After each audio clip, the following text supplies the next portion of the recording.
বাবা বাবা দেখো আমি একটা কি লিখেছি, দেখো তুলে। কি লিখেছো মাম্মা? চিঠি। চিঠি লিখেছো? হ্যাঁ। এটা ধরো দেখি।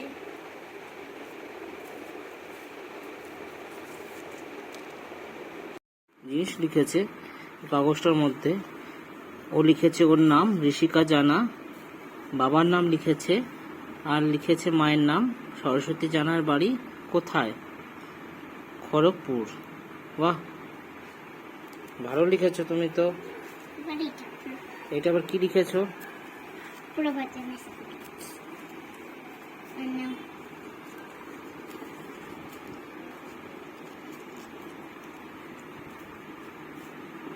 টিটা ঠিক করে হয়নি। প্রভাত জানা।